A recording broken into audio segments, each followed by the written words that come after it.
Bermula dengan laungan azan subuh di timur Indonesia di Kepulauan Silibis pada jam 5.30 pagi, beribu surau dan masjid bersahutan mengumandangkan azan.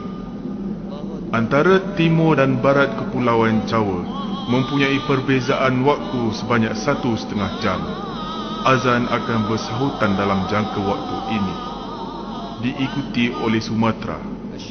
Sebelum ianya berakhir di Indonesia, ia telah bermula di Malaysia, diikuti oleh Myanmar dan China. Dalam waktu 1 jam setelah ia bermula di Jakarta, azan bermula di Dhaka, Bangladesh dan berlarutan hingga ke barat India. Dari Kolkata ke Lucknow, seterusnya ke Mumbai dan Srinagar dan keseluruhan Kashmir. Seluruh bandar ke utara Pakistan juga mula mengumandangkan azan terus bersahutan. Sebelum azan berakhir di Pakistan, ia pula bermula di Afghanistan dan Muscat. Antara Muscat dan Baghdad, perbezaan waktu ialah 1 jam. Dan dalam waktu sejam ini, azan subuh mula berkumandang di United Arab Emirates, Kuwait, Yemen, Somalia dan Saudi Arabia. Antara Baghdad dan Kahirah di Mesir mempunyai jangka perbezaan waktu juga 1 jam. Azan masih berkumandang di Syria, Jordan dan Sudan dalam jangka waktu itu. Kahirah dan Istanbul terletak dalam jangka waktu yang sama.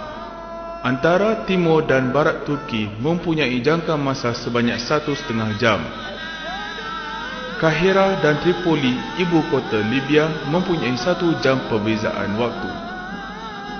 Dari Libya, azan bersambung ke Tunisia, Algeria, Rabat, ibu negara Morocco dan Marrakesh. Proses seruan azan berterusan silih berganti menyelubungi seluruh negara Afrika. Laungan azan yang bermula di timur Indonesia waktu subuh sampai ke perairan lautan Atlantik selepas 9 jam. Tetapi sejurus sebelum azan dikumandangkan di perairan lautan Atlantik, ianya telah bermula kembali di timur Indonesia menandakan masuk waktu zuhur. Sebaik azan zuhur tiba di Dhaka, azan asar pula bermula di timur Indonesia. Selang beberapa jam kemudian, azan maghrib pula bermula. Sebelum azan maghrib mula dikumandangkan di Sumatera, azan isyak pula mula kedengaran di timur Indonesia.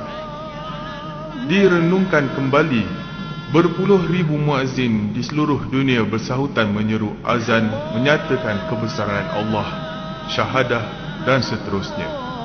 InsyaAllah azan ini akan berterusan hingga ke akhir zaman.